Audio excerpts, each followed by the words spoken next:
Baik.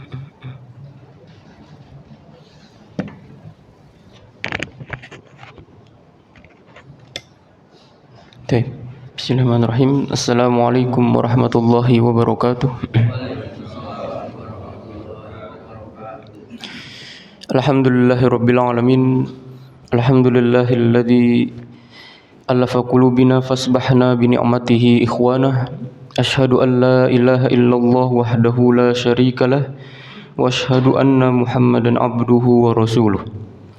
Allahumma salli wa sallim wa barik wa an'im ala nabiyyina Muhammad wa ala alihi wa ashabihi wa man tabi'ahum bi ihsanin ila yaumiddin.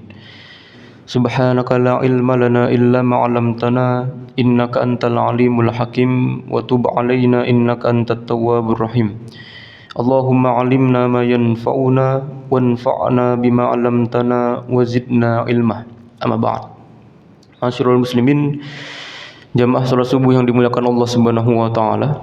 Alhamdulillah, senantiasa selalu kita panjatkan puji syukur kehadirat Allah Subhanahu wa taala yang telah menganugerahkan kepada kita sekian banyak kenikmatan, karunia dan rahmatnya, sehingga dalam kesempatan yang mulia ini kita kembali dipertemukan oleh Allah Subhanahu wa taala di dalam di antara taman-taman surga. Ya, raudhatun min riyadil jannah. Ya, taman-taman surga yang diibaratkan oleh Rasulullah SAW yang menjelaskan tentang majelis ilmu. Ya, jadi majelis ilmu kita ini salah satu dari taman-taman surga di dunia yang isinya penuh dengan kenikmatan, penuh dengan kebaikan, ya, penuh dengan keberkahan di dalamnya. Maka siapapun orang yang berada di dalam satu majelis ilmu, kemudian menuntut ilmu di dalamnya, ya, belajar ataupun tanpa disengaja berada di dalam satu majelis ilmu, ya, mungkin dia sedang berpergian kemudian singgah di satu masjid yang di masjid itu ada majelis ilmu, ya, maka pahalanya itu dijelaskan oleh Allah Subhanahu wa taala, ya, lebih tinggi dibandingkan orang-orang yang tidak memiliki ilmu. Sekaligus, ya, duduk kita yang tidak lama ini di majelis ilmu. Duduk kita ini kalau di majelis ilmu paling lama berapa menit sih, Pak? 40, ya, sebentar, 50, enggak sampai 2 jam. Enggak sampai berjam-jam kita di majelis ilmu. Tapi waktu kita yang tidak lama itu kemudian ditulis oleh Allah Subhanahu wa taala sebagai pahala kebaikan. Jadi kebaikan kita yang duduk bermajelis ilmu ini sebenarnya enggak ada ruginya sama sekali. Karena dari duduk kita sampai nanti terakhir kita kemudian selesai, maka Rasulullah SAW menyampaikan seluruh penduduk bumi, ya, baik itu dari hewan-hewan, ikan, kemudian para hewan-hewan yang lainnya, itu la yusalluna ala muallimin nasil khair. Mereka mendoakan kebaikan untuk para manusia yang mereka itu melakukan kebaikan di dalam kehidupannya. Jadi ini salah satu dari amal-amal kebaikan yang kita lakukan di awal pagi kita, ya. Ma'asyiral muslimin, jamaah yang dimuliakan Allah Subhanahu wa taala. Dalam pertemuan yang mulia ini insyaallah kita akan melanjutkan kembali kajian kita tentang kitab Riyadhus Shalihin, ya. Kitab ini biasanya memang dibacakan di setiap masjid itu biasanya setiap hari, ya. Kalau di Mesir itu ba'da asar, biasanya ba'da asar kemudian dibacakan 1-2 hadis, ya, dijelaskan secara singkat. Dan kita pun insyaallah juga akan membahas seperti itu, ya, membacakan tentang hadis, karena banyak sekali hadis ini, Pak. Kalau kita lebih terlalu dalam satu hadis, ya, khawatir selesainya nih kita kelamaan gitu, ya, terlalu lama. Baik, kita masih di dalam bab yang pertama. Bab yang pertama masih berbicara tentang ikhlas. Makanya Imam An-Nawawi rahimahullahu taala membuka kitabnya pertama kali dengan hadis innamal a'malu binniyat, ya, dengan hadis tentang niat. Karena perkara tentang keikhlasan tidak mungkin kemudian bisa kita rasakan tanpa didasari dengan niat yang baik, tanpa didasari dengan niat yang dengan niat yang ikhlas. Dalam segala amal apapun, ya. Karena para ulama menyampaikan bahwa niat ini salah satu fungsinya itu litamyiz, dia untuk membedakan mana pahala atau mana amalan yang dilakukan karena Allah dan mana amalan yang dia itu dilakukan bukan karena Allah, untuk manusia, untuk mendapatkan ini dan sebagainya. Dan itu yang membedakan adalah niat. Makanya di dalam hadis yang kedua ini kita akan membicarakan tentang lebih spesifik dari amalan-amalan yang di situ ada niat kita. Hadis yang kedua ini disampaikan oleh Ummul Mukminin, ya, Ummi Abdillah Aisyah radhiyallahu anha. Qala Rasulullah sallallahu alaihi wasallam, Nabi SAW pernah bersabda, "Yaghzu jaisul Ka'bah fa idza kanu bi baida minal ard yukhsafu bi awwalihim wa akhirihim."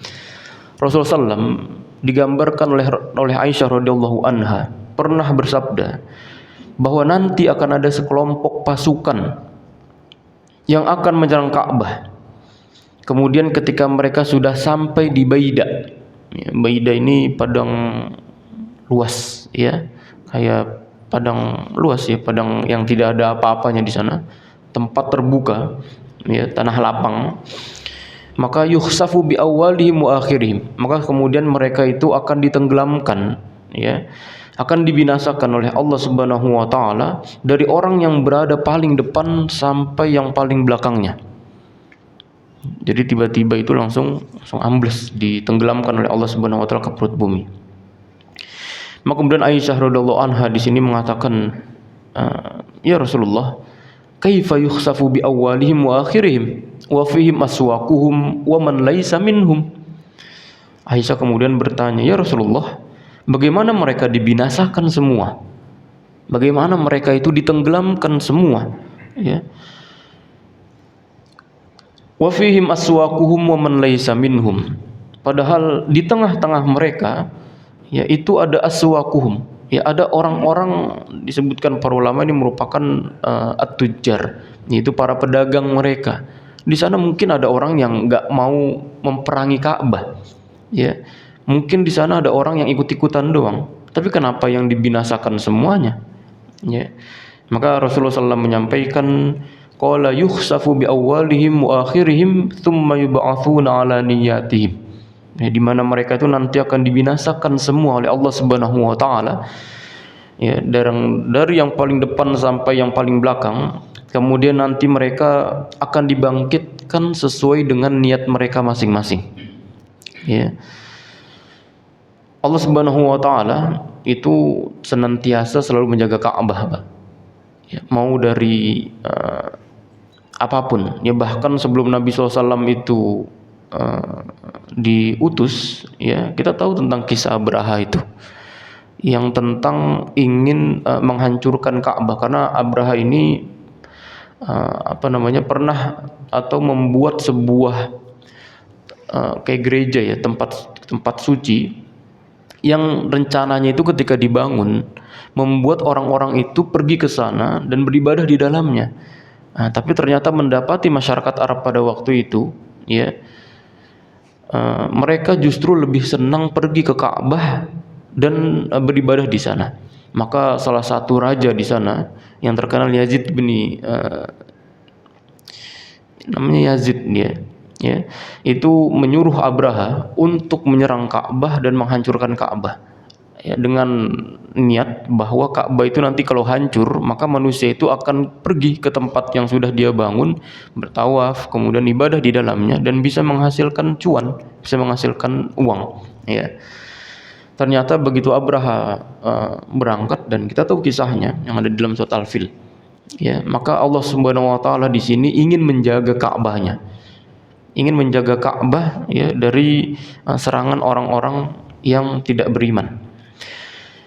Maka ini sebagaimana kemudian Allah Subhanahu wa taala sampaikan di dalam surat Al-Hajj, ya. Allah Subhanahu wa taala itu kan berfirman, "Innal ladzina kafaru yasudduna an sabilillahi wal masjidil haramil ladzi ja'alnahu lin-nasi sawa'anil 'aqifu fihi wal bad wa man yuridu fihi bil hadim bidzulmin nudzikhu min adzabin alim." Allah Subhanahu wa taala mengatakan, sungguh orang-orang kafir dan orang-orang yang menghalangi manusia dari jalan Allah dan dari Masjidil Haram, yang telah kami jadikan terbuka untuk semua manusia yang beriman, baik yang bermukim di sana maupun yang datang dari luar. Ya, dan siapa saja yang bermaksud melakukan kejahatan secara zalim di dalamnya, niscaya akan kami berikan kepadanya siksa yang pedih. Di sini ada penjelasan dari Syekh Abdurrahman bin Nasir As-Sa'di dalam kitab Taisur Rahman, ya, dalam kitab tafsir beliau, bahwa Allah Subhanahu wa taala memberitahukan mengenai sebuah pasukan, ya, mengenai sebuah kebusukan orang-orang musyrik, ya, orang-orang kafir, ya, kepada Allah, di mana mereka menggabungkan antara kafir kepada Allah dan Rasulnya, sekaligus menghalangi manusia dari jalan Allah, tapi juga melarang mereka ini untuk melakukan ibadahnya. Nah, ini musibah. Dia kalau misalnya kafir tidak menghalangi maka tidak masalah. Tapi kalau dia sudah tidak beriman, tapi kemudian di waktu yang sama dia juga menghalangi orang beriman untuk beribadah, untuk menunaikan syariatnya, ya, maka ini sesuatu yang kemudian disampaikan oleh Allah Subhanahu wa taala, orang kafir yang perlu untuk diperangi, ya. Maka Imam Abdurrahman bin Nasir As-Sa'di menyampaikan, dan siapa saja yang bermaksud melakukan kejahatan, ya, secara zalim di dalamnya, niscaya akan kami rasakan atau kami berikan kepadanya sebagai siksa yang pedih. Maka hanya dalam bentuk keinginan semata untuk berbuat aniaya atau ilhad, maksiat di wilayah haram, itu dapat berkonsekuensi untuk mendatangkan siksaan, Pak. Ya, jadi kalau kita berniat buruk di dalam Masjidil Haram itu bukan tidak mungkin kita justru akan mendapatkan siksa, ya, yang pedih dari Allah Subhanahu wa taala, ya. Baik, Masyaallah muslimin jamaah Allah Subhanahu wa taala, maka sebelum kita memasuki penjelasan dari para ulama tentang hadis yang kedua dari kitab Riyadhus Shalihin, maka seperti yang sudah saya sampaikan, kita akan membahas tentang perawinya, ya, tentang sahabat yang dia itu meriwayatkan dari hadis Nabi SAW yang ini. Yang dalam hal ini yang meriwayatkan itu adalah Aisyah radhiyallahu anha. Ya, kita akan membahas sekilas, ya, agar kita mengerti dan paham tentang siapa sahabat Nabi SAW. Ya, agar ketika kita mencintai mereka, ya, kita mengenal mereka. Ya, karena sulit untuk mendatangkan cinta kalau kita tidak kenal, Pak. Ya. Dan Aisyah radhiyallahu anha ini anaknya Abu Bakar. Ya, dinikahi Nabi SAW ketika usianya 6 tahun, Mbak. Dinikahi oleh Nabi SAW ketika usianya 6 tahun. Kemudian baru nanti tinggal serumah, artinya tidur bareng oleh Nabi SAW ketika usianya 9 tahun. Kalau sekarang itu kira-kira masuk akal gak, Pak? Ya, antum nikahin anak usia 6 tahun, Mbak. Walaupun mungkin nanti tinggal barengnya serumah seatapnya itu mungkin usia 9 tahun. Inilah yang banyak diserang oleh orang-orang orientalis, ya, tentang bagaimana Nabi Muhammad SAW itu merupakan nabi yang cabul, waliyadzubillah. Nabi yang yang suka sama anak kecil itu, pedofil. Ya. Ini sebuah inna hadza buhtanun azim. Ini merupakan sebuah tuduhan yang sangat luar biasa, ya, dolim. Dia berkata kepada Nabi SAW. Ya, maka hari ini yang diserang oleh orang-orang kafir itu yang seperti itu, Pak. Padahal kalau kita melihat masyarakat di zaman itu, ya, masyarakat pada waktu itu kan nggak semuanya beriman. Ada Abu Jahal, ya, ada orang-orang Abu Sufyan yang waktu itu belum beriman, ya, ada Walid bin Mughirah, ya, ada Umayyah bin Khalaf, ada Utbah bin Abi Mu'id dan sebagainya. Itu para pembesar-pembesar Quraisy yang mereka pada waktu itu tahu bagaimana cara menyerang Nabi Muhammad SAW. Tapi kenapa mereka tidak menyerang di dalam hal ini? Kenapa kemudian mereka itu tidak mencela ketika Nabi SAW itu menikahi anak di bawah umur, tanda kutip, pada waktu itu misalnya. Tapi karena pada waktu itu masyarakat bukan menjadi sebuah hal yang menjadi masalah ketika ada seorang laki-laki yang menikahi anak 6 tahun dan sebagainya. Kita tahu bahwa di zaman itu anak usia balik itu nggak seperti kita hari ini, Pak. Dan dari segi perawakan pun antum kalau melihat orang Arab, itu anak-anaknya itu usia masih muda aja udah bongsor, bro. Nah, dari segi perawakannya sudah besar, Pak. Karena kita nggak tahu, nggak bisa ngebedain ini anak usia 20 tahun atau anak usia belasan tahun. Karena dari segi perawakan itu besar. Itu kalau kita ngeliat dari segi perawakan. Tapi dari segi kebiasaan adat, ya, dan mayoritas kebiasaan para masyarakat di zaman itu, maka mereka biasa aja ketika menikahi anak di bawah umur. Ya kalau kita di bawah umur, hari ini kita tuh dipersulit. Maka di undang-undang kita, anak boleh menikah itu di usia berapa? Hah? 16. 16 tahun baru 16 tahun, Pak. Enggak lah. 19 tahun. Ya, 19 tahun, 20 bahkan 21 itu baru diperboleh nikah. Ya, kalau di bawah itu dibilangnya anak usia atau di bawah umur, ya, anak di bawah umur. Ya, yang menetapkan usia segitu untuk kemudian menikah itu siapa? Atas dasar apa? Kita tahu bahwa anak kalau di usia 19 tahun, ya, baru diperbolehkan buat menikah. Anak sudah kenal cinta, sudah kenal lawan jenis itu di usia berapa? 17 di zaman antum itu, Pak.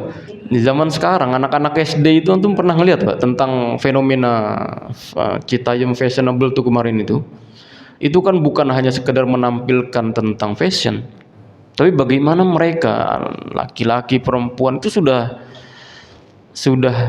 berbaur satu dengan yang lainnya. Artinya sudah saling mengenal, sudah bahkan datang hanya untuk mencari perempuan di sana. Itu kondisi anak-anak kita. Ya, di usia untuk menikahnya diperlama, diperjauhkan lagi, justru banyak di kondisi yang seperti itu anak-anak yang justru sudah berpacaran, ya, sudah bahkan tidak sedikit, ya, artinya banyak yang sudah melakukan hubungan badan, ya, dan itu banyak sekali perbuatan-perbuatan dilakukan oleh anak-anak di usia segitu. Maka kita tahu bahwa ketika anak itu sudah, ya, mengenal tentang lawan jenis, ya, maka di situ menjadi sebuah rambu-rambu yang sudah sangat jelas bagi orang tuanya untuk mengenalkan Islam atau bahkan untuk menjaganya dia lebih ekstra kuat lagi. Ya, dan memang berat, Pak, kita mendidik anak di zaman sekarang itu ketika usia atau ketika Islam sedang jatuh, ya, syariat sedang tidak diberlakukan, maka lebih berat lagi. Ya, maka Aisyah radhiyallahu anha itu dinikahi oleh Nabi SAW itu usianya 6 tahun. Ya, kemudian Aisyah itu tinggal bersama Nabi 9 tahun. Nah, usia 9 tahun, kemudian 9 tahun setelahnya Rasulullah SAW itu wafat. Berarti ketika wafat usia Aisyah itu sekitar 18 tahun, Mbak. Jadi 9 tahun hidup bersama Nabi SAW. Dan 9 tahun itu kemudian Nabi SAW itu bisa menorehkan sebuah kenangan, ya, yang sangat membekas di hatinya Aisyah radhiyallahu anha. 9 tahun, padahal segi usianya itu kan sudah sangat jauh sekali. Ya, kalau kita hari ini, ya, maka nggak heran kalau orang-orang orientalis itu mengatakan, udah bapak-bapak, udah bangkotan gitu, ya, kata mereka itu, tapi masih menikahi anak di bawah umur. Ya, kalau kita ngelihatnya dari segi kebiasaan masyarakat Indonesia nggak masuk, Pak. Ya, dulu ada siapa namanya, Syekh Puji itu, ya, Syekh Puji yang menikahi anak kecil juga, padahal juga nggak kecil-kecil banget. Tapi karena kebiasaan kita, ya, itu merupakan sesuatu yang tabu, ya, sesuatu yang tabu, maka dianggapnya itu sebagai sebuah kesalahan, dibully, ya, dicaci habis-habisan karena menikahi anak-anak. Padahal dulu itu biasa aja, Pak, seperti itu. Ya, antum, saya pernah diceritakan sama mbah-mbah dulu itu, mereka kalau melahirkan anak tuh di usia berapa coba? Melahirkan anak loh, bukan menikah. 15 tahun melahirkan anak, Pak. Biasa aja. Kenapa kita hari ini usia 19 tahun mau nikah sulit, 17 tahun mau nikah, antum mau makan apa, mau seperti itu, ya. Bahkan orang tuanya pun juga kadang ikut menambah-nambahi. Jadi, ya, ini merupakan sebuah tanda dari Nabi SAW, ya, bahwa menikah itu lebih dipermudah, ya, karena kalau yang satu ini dipersulit, maka pintu yang satu berupa maksiat dan dosa itu akan terbuka dengan sangat lebar. Hari ini kalau pernikahan itu dipersulit, ya orang tuanya kah, keluarganya, ya maka yang terjadi adalah banyaknya pintu-pintu dosa dan maksiat yang dilakukan oleh anak-anak muda untuk melampaskan syahwat mereka. Ya, baik. Kemudian Rasulullah SAW itu menikahi Aisyah dan beliau itu memberi maharnya itu 400 dirham, dinar, Pak. Hari ini kalau 1 dinar 4 juta, berarti 400 dinar berapa?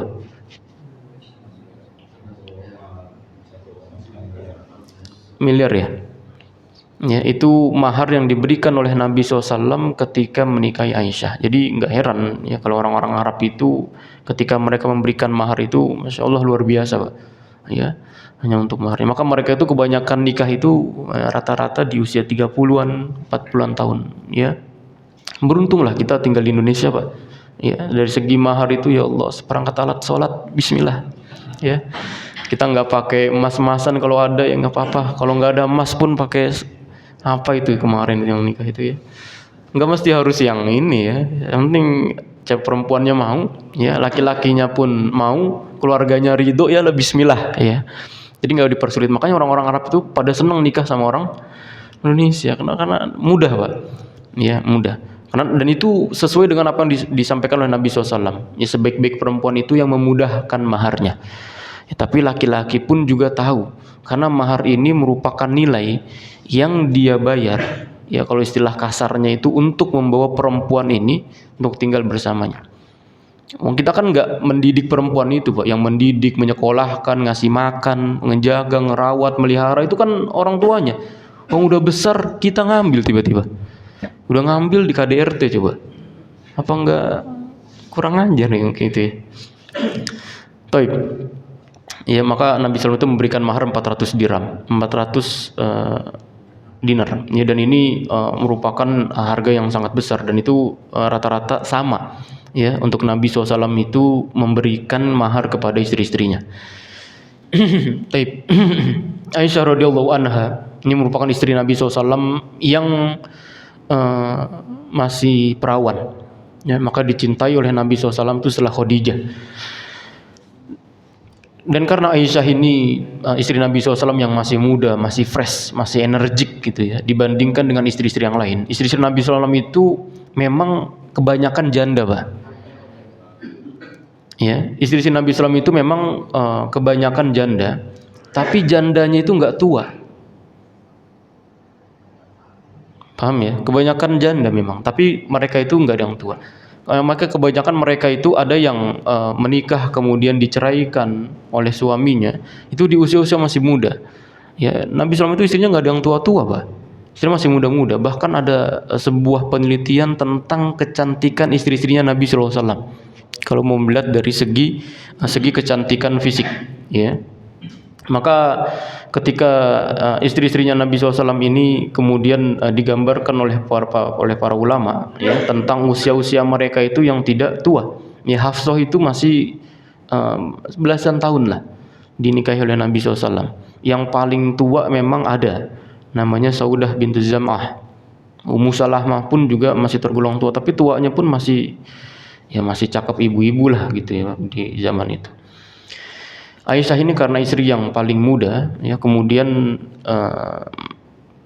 perawan, ya belum menikah kecuali dengan Nabi SAW, maka Aisyah ini merupakan istri Nabi SAW yang memiliki potret yang berbeda di dalam keluarganya Nabi SAW. Jadi karena istrinya itu ada banyak, Pak. Istri Nabi SAW ada berapa? Hah? Nah ini ada 9, ada 11, 14 lagi nanti. Ini istri Nabi yang mana nih antum nih? Istri Nabi SAW ketika Nabi SAW masih hidup ada 9 orang, Pak. Ya tadinya ada 10, karena kan sebenarnya ada 11 dia sama Khadijah. Khadijah wafat, kemudian Nabi SAW itu menikah lagi dengan Saudah bintu Zam'ah. Begitu Saudah ini meninggal, kemudian begitu Nabi SAW itu menikah dengan Saudah, Nabi SAW itu juga menikah dengan Aisyah. Setelah Aisyah kemudian Nabi SAW itu menikah dengan Hafsah, dengan Ummu Salamah dan terus sebagainya. Maka ketika Nabi SAW ini mendapati istri-istrinya, ya, ketika Nabi SAW itu masih hidup, istrinya itu yang meninggal 2, Khadijah bintu Khuwailid sama Zainab bintu Khuzaimah, ya, yang meninggal. Yang sisanya itu masih hidup. Artinya ketika Rasulullah SAW itu wafat, maka 9 istrinya ini masih ada. Dan 9 istrinya ini memiliki potret yang berbeda-beda, Pak. Ini enaknya punya istri banyak, Pak, ya. Ya kan nggak semuanya sama dari segi apa namanya? Watak, kebiasaan, karakter, ya sifat itu kan berbeda-beda. Ada yang dia itu senangnya sosial, ya bukan sosialita ini, sosial, ya, yang dia itu senang berbaur dengan masyarakat. Itu istri Nabi SAW yang bernama Zainab bintu Khuzaimah. Ya makanya disekenalnya dengan Ummul Masakin, ya ibunya orang-orang miskin karena suka membantu, orangnya royal. Ada juga istri yang dipotret oleh Nabi SAW. Ini istri kalau megang sesuatu bisa jadi duit. Nah, ada tipe-tipe istri tuh kayak gitu tuh, Pak. Ya, pembisnis dia. Dia di rumah aja bisa ngasilin uang tuh. Enak jadi suami itu nggak usah keluar mana-mana itu. Kalau suami jadi parasit ya kayak gini ya. Ada tipe-tipe istri seperti itu. Itu namanya Ummu Salamah. Ya, Ummu Salamah ini tangannya itu terampil dia, Pak. Dia biasa membuat kerajinan dari kulit itu, ya apa namanya, dibek ya, dia kulit yang apa namanya, disamak, ya kemudian dijual, dijadikan ini semuanya kemudian dijual, itu dapat uang. Kemudian ada Hafsah juga, ya, banyak ya istri-istri Nabi SAW. Nah Aisyah juga punya potret yang berbeda. Aisyah radhiyallahu anha ini dinikahkan setelah Saudah. Saudah ini dari segi usia memang lebih tua. Ini diantara istri Nabi SAW yang usianya tua. Kenapa Nabi SAW ketika Khadijah itu wafat, itu nikahnya nggak langsung sama apa namanya, sama perawan. Kalau memang Nabi SAW itu digambarkan oleh orang-orang orientalis merupakan Nabi yang suka wanita dan sebagainya tadi itu, Nabi gampang nikah aja sama perawan semuanya. Toh saya suka wanita, tapi kan itu yang nggak dilakukan oleh Nabi SAW. Ya, karena memang Nabi bukan seperti itu. Nabi SAW ketika Khadijah wafat, Khadijah itu meninggalkan anak-anak. Betul gak? Punya anak. Yang punya anak itu dari Khadijah. Nah anak ini siapa yang ngurus? Kalau yang Nabi SAW itu kemudian menikahkan perawan tadi, maka yang dinikahkan oleh Nabi SAW itu Saudah.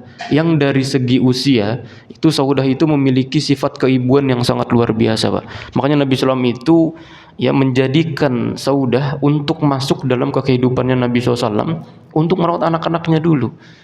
Nanti setelah Saudah itu baru kemudian Nabi SAW menikahkan Aisyah dan seterusnya. Ya. Baik, Aisyah radhiyallahu anha ini karena muda, energik, ya masih perawan dan sebagainya, maka Aisyah ini digambarkan oleh Nabi SAW itu mempunyai potret yang berbeda. Aisyah istri Nabi SAW yang meriwayatkan hadis itu lebih banyak dibandingkan istri-istri Nabi SAW yang lain. Aisyah itu masuk ke golong 5 sahabat Nabi SAW yang meriwayatkan hadis terbanyak. Ya, ada Abu Hurairah, ya ada Amr bin As, Abdullah bin Umar, baru Aisyah radhiyallahu anha. Aisyah ini meriwayatkan 2210 hadis lah. Dan itu banyak sekali ya. Dan disampaikan bahwa 279 hadis diantaranya itu disampaikan oleh Imam Bukhari, ya dalam kitab sahihnya. Baik, ini banyak sekali ya tentang Aisyah radhiyallahu anha bahwa Nabi SAW itu menyampaikan fadlul Aisyah ala sairin nisa kafadlit tharid ala sairit ta'am, bahwa keutamaan Aisyah itu bagi perempuan-perempuan yang lain itu seperti sarit. Sarit itu makanan khas orang Arab pada waktu itu, seperti bubur dia, Pak. Seperti bubur tapi makanannya itu manis, enak. Dan itu afdalut ta'am lah, makanan yang paling lezat pada waktu itu. Kalau kita hari ini apa kira-kira? Nah, kan beda-beda kan? Ada yang bilang bubur, ada yang bilang sate juga lah. Ya intinya makanan yang paling enak lah di zaman itu, ya di masyarakat Arab. Dan itu keutamaan Aisyah dibandingkan dengan perempuan-perempuan yang lain. Makanya Aisyah ini merupakan orang kecintaannya Nabi Sallallahu Alaihi Wasallam. Ya, dan bahkan disebutkan kisahnya itu di dalam Al-Quran ya, tentang Aisyah radhiyallahu anha. Maka suatu ketika ini pernah ada cerita tentang Amr bin As. Amr bin As radhiyallahu anhu ini merupakan seorang sahabat Nabi sallallahu alaihi wasallam yang waktu itu pertama kali masuk Islam. Maka di perang Zatus Salasil itu karena Rasulullah SAW itu sangat menghargai orang yang berada di depannya. Ini salah satu adab, Pak. Ketika Nabi SAW itu berbicara kepada orang lain, maka orang lain itu merasa seperti dekat sekali dengan Nabi SAW, merasa akrab banget gitu. Dia merasa seperti ini saya orang yang paling dicintai sama Nabi. Abang ada tipe-tipe orang seperti itu, Pak? Ya, ada orang yang ketika kita dekat sama dia tuh dia orangnya tuh welcome. Ada ya, kita kalau dekat sama dia tuh nyaman. Kita seakan-akan seperti sahabat dekatnya banget lah, padahal baru kenal pada waktu itu. Maka itu yang dirasakan oleh Amr bin As. Maka Amr bin As itu kemudian bertanya ya kepada Rasulullah SAW, ya Rasulullah, ayun nas ahabbu ilaika. Ya Rasulullah, siapa orang yang paling kau cintai? Ya, karena Amr bin As ini udah merasa nih, kayak saya nih yang paling dicintai sama Rasulullah. Kemudian Rasulullah SAW menjawab, Aisyah. Kemudian Amr bin As lagi mengatakan, enggak Rasulullah, dari laki-laki. Dari laki-laki. Kemudian Rasulullah mengatakan abuha, bapaknya. Siapa? Abu Bakar. Summaman. Kemudian siapa lagi Rasulullah? Karena Amr ini masih menyangka tadi, kayaknya saya yang paling dicintai sama Nabi nih. Makanya kan ditanya sama Rasulullah SAW, ya siapa yang paling kau cintai? Kemudian Nabi SAW mengatakan abuha, Abu Bakar. Summaman. Kemudian siapa lagi? Umar. Summaman. Kemudian siapa? Ali. Utsman. Summaman. Kemudian Ali. Nah sampai di situ Amr bin As itu nggak mau nanya lagi, Pak, karena takut kalau namanya itu disebut paling belakang itu tadi. Itu keistimewaannya Nabi SAW. Bagaimana seorang itu kalau ada di hadapan Nabi, dia itu merasa seperti orang yang dispesialkan oleh Nabi. Itu tingkat interaksi tingkat tinggi itu. Ilmu psikologi hari ini masih belum bisa kayak gitu. Ya kita masih kalau melihat orang itu masih dari segi kepentingan. Orang punya harta, punya kedudukan, punya ini, yang itu relate dengan kebutuhan kita, maka kita dekatkan. Tapi kalau Nabi SAW itu enggak, semua dipukul rata itu. Artinya kalau dia dekat dengan Nabi, dia ajak berbicara. Nabi SAW itu kalau dimintai pertolongan, Nabi SAW itu kemudian nggak punya, maka Nabi akan mencarikan orang yang bisa membantu dia. Itu sifat Nabi. Itu kita kalau mau mengikuti sunnah Nabi kayak gitu kita. Ya. Kalau antum dimintai pertolongan jangan bilang nggak ada. Tapi aneh punya ini, ada teman saya nih, kayak antum bisa bantu antum nih. Nah seperti itu. Itu yang dilakukan oleh Nabi SAW kepada para sahabat. Jadi Aisyah ini merupakan sahabat Nabi, istri Nabi SAW yang paling dicintai Nabi SAW. Ya, ketika Nabi SAW itu sakit, maka Nabi ini meminta ya kepada istri-istrinya untuk dirawatnya di rumahnya Aisyah. Ya, ketika Rasulullah itu kemudian nanti meninggal, itu di pangkuannya Aisyah, Pak, di antara leher dan dada. Jadi Nabi SAW itu dipeluk oleh Aisyah, dalam pelukannya kemudian Rasulullah SAW itu meninggal. Ya, itu sudah cukup lah membuktikan bahwa Aisyah ini merupakan istri yang Nabi SAW itu cintai.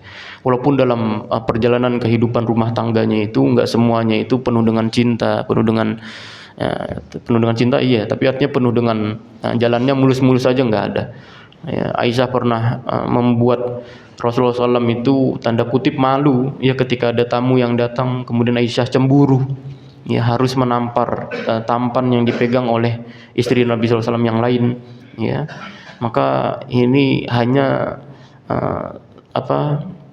merupakan fragmen kisah ya dalam perjalanan kehidupan Nabi SAW itu dengan Aisyah ya. Aisyah itu kalau mendapati lagi tidur, mendapati Rasulullah itu nggak ada, kemudian Aisyah tiba-tiba bangun ya, kemudian ngejar Rasulullah SAW itu keluar. Nih Aisyah tuh udah cemburuan, Pak, namanya anak muda, ini masih muda, cemburuan nih. Ini pasti istri Nabi SAW itu pasti ke rumah istri yang lain nih pasti nih. Cari-cari, kemudian ternyata Nabi SAW itu ke makam Baqi ya, ke makam Baqi untuk mendoakan para sahabat-sahabatnya yang sudah mendahului Rasulullah SAW ya. Itu singkat cerita kisah tentang Aisyah ya. Maka hari ini kita nggak ngebahas tentang Aisyah ya, sekilas saja tentang Aisyah yang meriwayatkan dari hadis Nabi SAW yang ini. Tapi kita kembali lagi ke hadis Nabi SAW yang tadi. Maka ketika Rasulullah SAW menyampaikan yakzu jaisul Ka'bah fa idza kanu bi baida minal ard yukhsafu bi awwalihim wa akhirihim ya maka nanti akan ada sebagai akan ada sekelompok pasukan yang akan menyerang Ka'bah.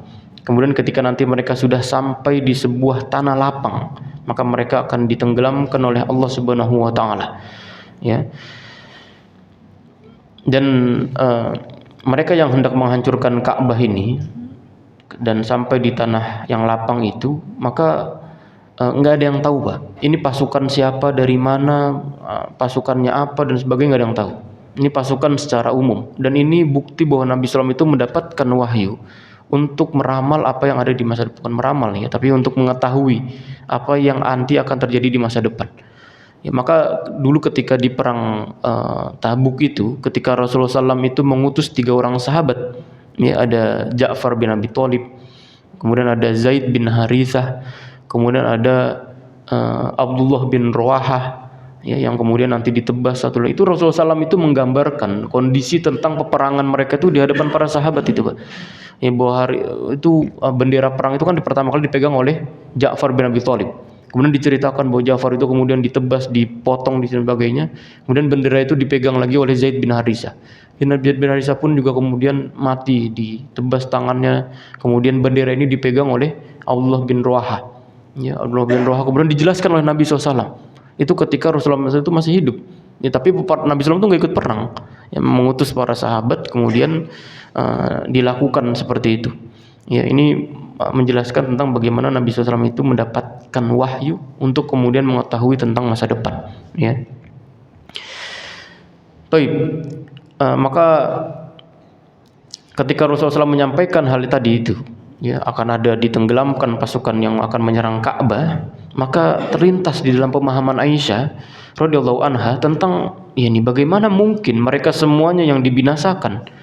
Ya, ini orang yang berada di barisan paling depan sampai paling belakangnya itu kemudian masuk ke dalam lubang yang kemudian ditenggelamkan oleh Allah Subhanahu wa taala. Padahal di dalam itu ada orang-orang yang mungkin cuman pengen ikut-ikutan doang, ada orang yang mereka tuh juga nggak tahu mau ngapain. Ya. Maka Nabi SAW itu menjawabnya bahwa mereka dibinasakan semua dan akan dibangkitkan sesuai dengan niat mereka masing-masing. Ya, kalau antum yang niatnya di situ pengen nyerang Ka'bah pun nanti juga akan mendapatkan ganjarannya. Ya. Maka di antara faidah hadis yang kemudian disampaikan oleh para ulama, ya, ini di antara yang paling besarnya itu adalah hendaknya kita itu menjauhi, ya, orang-orang yang suka berbuat kezaliman dan kerusakan, Pak. Sekaligus peringatan agar tidak bergaul dengan mereka, agar tidak berteman dengan mereka atau bergabung dengan orang-orang yang semisal mereka. Ya, agar kemudian kita tuh tidak kecipratan dari siksaan yang nanti Allah Subhanahu wa taala turunkan kepada mereka. Ya, maka di antara ayat yang kemudian Allah Subhanahu wa taala sampaikan, wattaqu fitnatan, ya, la tusibannalladzina dzalamu minkum khassah.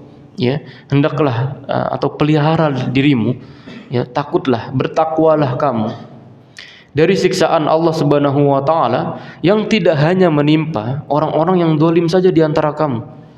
Ya. Kalau Allah Subhanahu wa taala menurunkan siksaannya, itu kan bukan cuma orang yang zalim doang yang kena, Pak. Dan itu sudah kita dapati dari kisah-kisah yang banyak, ya. Misalnya kalau Allah Subhanahu wa taala menurunkan musibah, ya, kita ambil contoh yang hari ini sedang hangat-hangatnya. Di Cianjur. Di Cianjur kalau kena gempa, itu kan enggak cuma orang yang berbuat zalim doang. Wong antum yang sering ke masjid, masjidnya hancur juga. Itu tentang bagaimana kalau kemudian kita ini sering membersamai orang-orang yang suka berbuat kezaliman, orang-orang yang suka berbuat kerusakan. Walaupun mungkin bukan kita yang lakukan itu, Pak. Tapi karena kita suka berada di dekat mereka, kita akan kemudian mendapatkan kecipratan dari siksaan yang menimpa mereka. Ya, ini sekaligus sebagai peringatan bagi orang-orang yang soleh. Kalau mereka itu meninggalkan aktivitas amar ma'ruf dan nahi mungkar, kalau mereka itu melegalkan sebuah dosa dan maksiat yang ada di depan mata mereka, maka mereka pun akan masuk kecipratan di dalamnya. Kita hari ini kalau melihat ada kemungkaran itu kemudian didiemin, ya, kita pun termasuk orang-orang soleh yang ada di situ, yang kemudian masuk ke dalam azab yang kemudian Allah turunkan kepada mereka. Ya, ini sangat luar biasa. Ya, tentang bagaimana sebuah umat waktu dulu sudah digambarkan oleh Allah Subhanahu wa taala di dalam Al-Qur'an. Sesudah menyampaikan tentang kondisi kaumnya Nabi Lut, kondisi kaumnya Nabi Hud, kondisi kaumnya Nabi Soleh, Samud, ya masyarakat Samud, masyarakat Ad, ya kondisi kaumnya Nabi Nuh, ya itu bagaimana kemudian mereka itu ditenggelamkan oleh Allah Subhanahu wa taala, bagaimana mereka mendapatkan azab yang itu bukan hanya mereka saja, tapi orang-orang yang berada di sekitar mereka pun akan kecipratan. Ya, di Indonesia itu kan sudah pernah saya sampaikan tentang desa Legetang itu, Pak. Desa Legetang di Jawa Tengah itu, ya, yang mereka itu ditimpa benar, ya seperti umatnya Nabi Lut itu. Faja'alna 'aliyaha safilaha. Yang atasnya itu dikebawahin, wa amtarna 'alaihim min sijilin mamdud. Yang kemudian dilemparkan batu itu. Ya, tenggelam mereka itu. Dan itu kisahnya ada di Indonesia langsung, ya. Bagaimana orang yang kemudian satu masyarakat ini berbuat kedzaliman, berbuat kerusakan, berbuat kemaksiatan, tapi orang-orang soleh di sana itu justru diam aja. Dia tidak artinya tidak amar ma'ruf. Amar ma'ruf mungkin iya, Pak, tapi kita tidak nahi mungkar. Nah, ini musibah ini. Kita hari ini sering amar ma'ruf gitu ya. Antum amar ma'ruf, ngasih tahu ini, ngajak dan sebagainya. Tapi kita tidak nahi mungkar. Kita tidak mencegah kemungkaran itu. Tidak ngasih tahu kemungkaran, tidak melarang, tidak melarang kemungkaran kemudian terjadi di sekitar kita. Kalau kita tidak melakukan itu, maka tidak mungkin kalau kemudian Allah Subhanahu wa taala menimpakan siksaan itu juga kepada orang-orang yang berada di sekitar orang-orang zalim itu. Baik. Ma'asyiral muslimin, jamaah Allah Subhanahu wa taala. Kemudian hadis yang selanjutnya, ya, ini masih berkaitan tentang bab tentang keikhlasan, ya. Hadis yang ketiga dari kitab Riyadhus Shalihin, bahwa Nabi SAW bersabda dalam satu hadis yang disampaikan oleh Aisyah radhiyallahu anha, qala Nabi sallallahu alaihi wasallam, bahwa Nabi SAW itu bersabda, la hijrata ba'dal fath. Nabi SAW itu bersabda, tidak ada lagi hijrah setelah Fathu Makkah, walakin jihadun wan niyyah, wa idzastunfirtum fanfiru. Ya, yang ada adalah jihad dan niat. Dan jika kalian diminta untuk berperang, maka berperanglah. Hadis yang disampaikan oleh Imam Bukhari dan Muslim. Di sini Syekh Muhammad bin Shalih Al-Utsaimin menyampaikan bahwa Nabi SAW itu ketika menyampaikan la hijrata ba'dal fath, tidak ada lagi hijrah, ya, maka peniadaan hijrah yang dimaksud dalam hadis ini itu bukan secara umum, tapi hijrah yang kemudian jadi hijrah ini maknanya kan ada dua. Ini mohon dipahami tentang makna hijrah, Pak, agar kita hari ini ada sebuah fenomena hijrah, ya, anak hijrah dan sebagainya. Tapi kalau kemudian kita tidak memaknai hijrah itu dengan syumul, dengan cara baik, maka ini ada penggeseran makna dari makna hijrah itu. Jadi hijrah itu kalau kita hari ini kan hijrahnya dari segi penampilan, ya, orang yang nggak pakai jilbab panjang kemudian jadi jilbab panjang, pakai cadar dan sebagainya, ya, kalau kemudian hanya sebatas itu bukan makna hijrah. Hijrah itu maknanya ada dua. Yang pertama, ya, intiqalul min makanil kufr ila makanil aman bil Islam. Yang pertama itu kita berpindah dari negeri kafir ke negeri Islam. Tapi negeri Islamnya ini bukan berarti negeri yang kemudian menerapkan syariat Islam, bukan.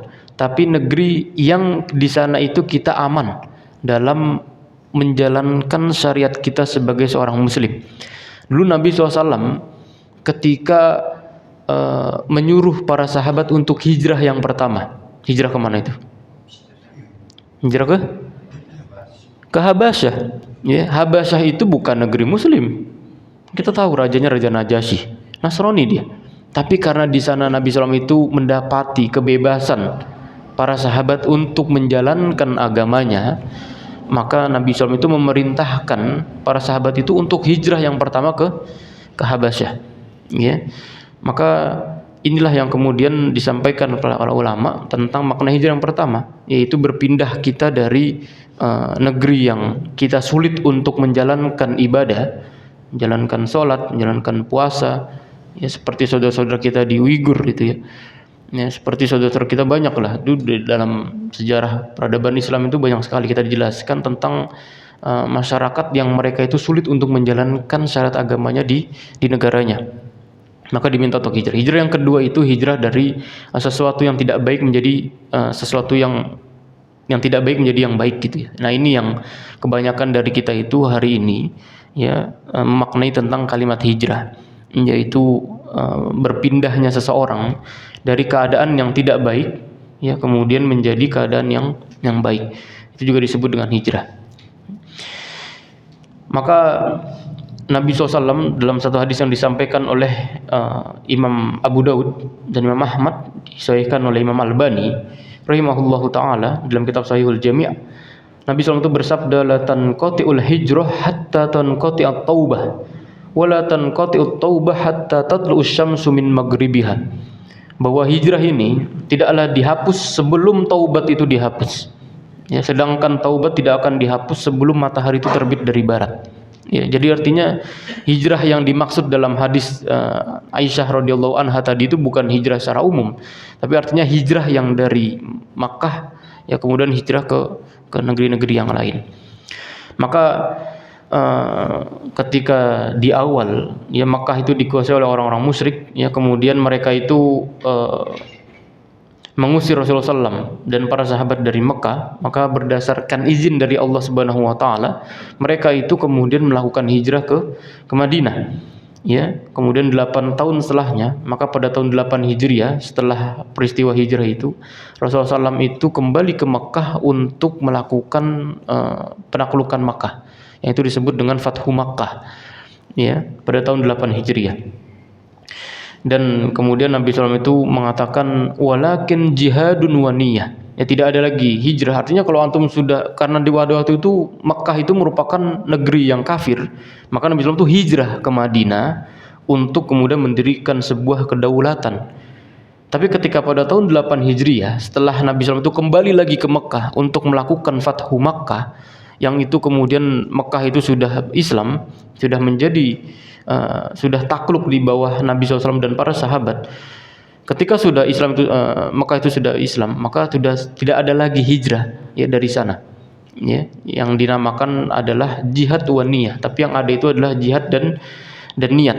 Ya, yang disampaikan oleh Nabi SAW. Ya, maksudnya setelah penaklukan kota Makkah, yang ada itu adalah jihad, ya bukan lagi hijrah. Ya. Baik. Di antara faidah yang kemudian disampaikan oleh para ulama tentang hadis ini, di mana ini merupakan berita gembira dari Nabi Shallallahu Alaihi Wasallam bahwa Mekah itu akan menjadi darul Islam untuk selama-lamanya, Pak. Jadi artinya Mekah itu tidak akan lagi kembali kepada zaman jahiliyah seketika Nabi SAW itu dulu sebelum hijrah. Ya, masyarakat kafir dan sebagainya enggak. Dia akan menjadi darul Islam selama-lamanya.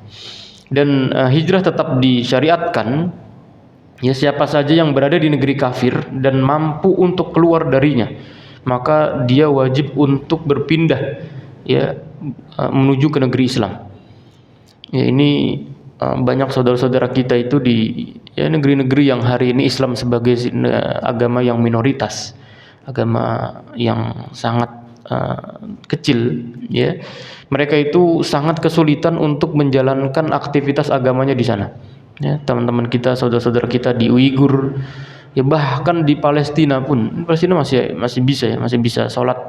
Tapi kalau kayak di Burma itu, di Myanmar, di Uighur dan negara-negara yang di Eropa misalnya, di Rusia ya, yang mereka itu kebanyakan tidak memberikan kebebasan ya umat beragama Islam gitu untuk kemudian tinggal di Islam. Kayak negeri Korea Utara itu, Pak. Ya, Korea Utara dan negara-negara Cina misalnya itu juga kayaknya agak sulit ya. Agak sulit orang-orang Islam itu karena mereka itu sangat tapi sangat antipati sekali terhadap Islam. Ya, maka mereka membuat sebuah undang-undang, keputusan, aturan yang itu sangat menyulitkan umat Islam untuk beribadah. Ya. Kemudian Syekh Muhammad bin Shalih Al-Utsaimin menyampaikan bahwa yang dimaksud dengan negeri syirik adalah negeri yang dia itu menampakkan syiar kekafiran dan tidak bisa ditegakkan syariat Islam di dalamnya secara menyeluruh. Ya, seperti azan misalnya, kemudian salat berjamaah, ya. Kemudian salat hari raya, Idul Fitri, hari Jumat, salat Jumat, ya, dan sebagainya. Maka beliau mengatakan, ya, bahwa Islam itu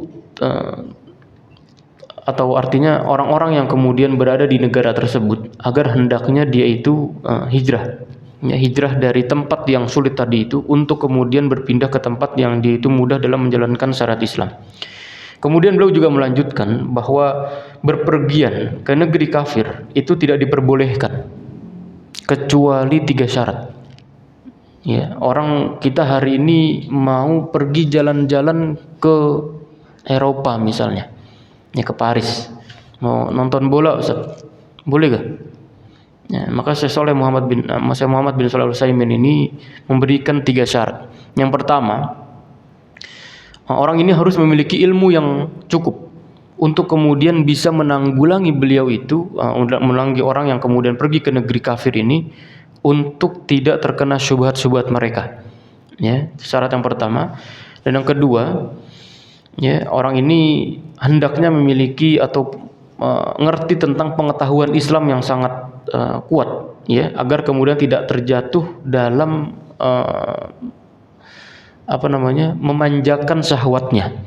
Ya, maka kalau kita pergi ke negeri-negeri kafir, ya, enggak mesti harus Eropa, Pak. Anak-anak kita hari ini karena sering ngelihat yang Korea, ya, maka mereka itu keinginannya bukan lagi pengen ke Eropa itu. Coba antum tanya, antum pengen kemana? Ke Korea, ke Seoul, ya, ibu kota Korea, untuk melihat idola-idola mereka. Ya, padahal ini merupakan sebuah ya, fenomena yang tidak baik, ya, ketika mereka itu hari ini kiblat mereka itu bukan ke barat, ya. Mungkin di zaman kita dulu, ya, kalau kita melihat tentang peradaban yang besar itu kita ngeliatnya ke barat, ya, tentang cara mereka berpakaian, cara mereka berbelanja, menghabiskan waktu, mengisi waktu dan sebagainya. Ya, kita kebanyakan ngeliat ke barat. Tapi kalau anak-anak kita hari ini dan ke depannya itu, mereka sudah berubah arah kiblatnya itu, Pak. Dari barat ke Korea itu. Maka mereka itu kebanyakan ada yang laki-laki Indonesia itu seperti mereka, yang joget-joget, ya, yang pakai pakaiannya itu seperti mereka. Jadi laki-laki seperti perempuan itu. Ya, ini sebuah fenomena yang sangat luar biasa yang ada di sekitar kita. Ya. Kemudian yang ketiga, ya, hendaknya dia itu benar-benar memiliki kepentingan, ya, untuk berpergian ke tempat tersebut. Jadi kalau kita tuh nggak punya kepentingan, Pak, hanya sekedar untuk jalan-jalan akhir tahun, Ustaz, mau kemana antum? Mau ke Eropa, mau ke sini, ya, tidak ada aktivitas yang bermanfaat buat dirinya, maka dia itu dilarang, Pak. Kita tuh di dalam Islam itu, ini ada ulama-ulama yang sangat ketat sekali dalam masalah ini. Saya dulu waktu mau bilang, waktu masih di Mesir itu saya pernah mau mampir ke Spanyol, karena salah satu yang mau saya lakukan itu adalah meriset, meneliti tentang peninggalan umat Islam yang ada di Andalusia, ya, yang ada di sana, karena mumpung lagi di Mesir. Tapi ketika saya bilang sama guru saya itu, dia mengatakan nggak boleh, ya, antum nggak boleh pergi kecuali ke 3 tempat itu, ya, Masjidil Aqsa, Masjid Nabawi, sama Masjidil Haram. Ya, maka ya, udah diurungkan niatnya, malah pergi umroh jadinya kan. Tapi ala kulli hal, bahwa para ulama tadi memberikan sebuah syarat yang sangat ketat bagi orang-orang yang kemudian mau pergi ke negeri-negeri kafir. Kenapa? Karena bukan tidak mungkin, Pak. Kalau kita hari ini banyak melihatnya artis yang punya banyak uang, mereka bisa jalan-jalan kemana saja dengan uang mereka. Tapi juga mereka itu justru mendapatkan kesulitan, ya, untuk menerapkan sholat, untuk menerapkan syariat mereka ketika mereka itu sedang berada di negara yang itu bukan mayoritasnya Islam. Ya, istilah kita itu mempersulit diri sendirilah. Antum udah di Indonesia enak-enak buat sholat gitu dan sebagainya, antum malah justru pergi ke negara yang di situ sulit. Berbeda kalau misalnya kita ada utusan kerjaan gitu dan sebagainya. Ya, yang dalam hal ini adalah yang kalau kita tuh pengen jalan-jalan doang gitu, Pak. Ya, kalau cuma jalan-jalan doang, maka para ulama itu mayoritas saya baca kebanyakan itu mereka melarang kita untuk jalan-jalan. Nih, jalan-jalan yang hari ini kita sebutnya sebagai rihla itu. Ya, rihla itu kita maknai hari ini sebagai jalan-jalan. Ya, maka para ulama itu melarang ya kita untuk jalan-jalan ke negeri kafir tadi itu. Kecuali ada benar-benar kepentingan tadi ya, kerjaan lah ya, urusan ini dan sebagainya itu boleh. Ya mau belajar itu boleh. Ya, mungkin di sana ada ya, atau anaknya kuliah di Australia atau kuliah di Amerika, ya, boleh. Ya karena ada aktivitas, tapi tetap dibekali tentang Islam gitu dan sebagainya. Ya kalau kemudian dibiarkan pergi gitu tanpa memiliki bekal, maka para ulama itu tidak memperbolehkan ya untuk kita itu pergi ke negara kafir tersebut. Baik, kemudian adapun bermukim di negeri kafir, maka harus memenuhi 2 syarat minimal. Yang pertama, dia tetap memelihara diri pada agamanya, yaitu dengan memiliki ilmu, keimanan dan kekuatan tekad yang mengokohkan dia dalam menjalankan agamanya, ya. Dan hendaknya pula dia terlindungi dari permusuhan dan kebencian kaum kafir, ya, setelah menjauhkan diri dari loyal dan mencintai mereka. Ya, karena ini bukan tidak mungkin kalau kita datang ke negeri kafir kemudian mukim di sana itu, punya rumah, tinggal berbaur bersama mereka.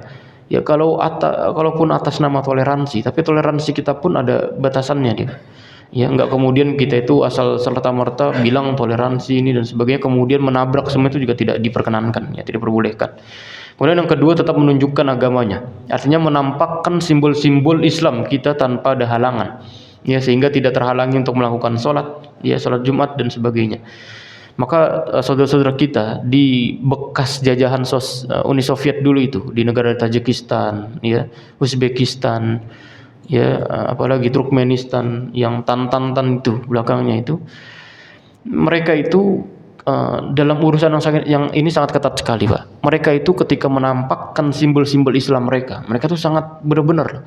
Laki-laki itu ketika memakai celana di atas mata kaki, mereka biasa aja, santai. Para perempuan yang pakai cadar, yang cadar itu nggak kayak kita hari ini, Pak. Cadar hari ini tuh justru mengundang syahwat. Atau kalau melihat anak-anak muda yang hari ini pakai cadar itu, mereka cadar itu dipakai malah justru untuk viral, ya, untuk terkenal. Ini kan sebuah musibah. Cadar itu yang seharusnya melindungi wajah agar tidak mengundang syahwat laki-laki. Lah justru dia pakai cadar malah mengundang syahwat laki-laki. Kan musibah, pakai cadar warna-warni, ya warnanya inilah, warnanya dan sebagainya. Ya, bahkan berhias ya agar matanya itu terlihat lebih, itu sebuah fenomena hari ini.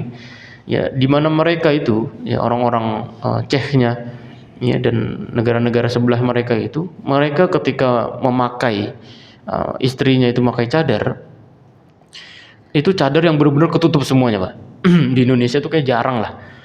Ya, antum kalau tahu Khabib Nurmagomedov, ya salah satu dari petarung UFC, itu ketika menikah, itu kan istrinya itu benar-benar ditutup total, Pak. Nggak ada yang ngeliat sama sekali wajahnya, jangan kan wajahnya ditutup cadar, matanya nggak kelihatan. Ya, dan ini memang kebanyakan atau ciri khas dari teman-teman dari Rusia itu.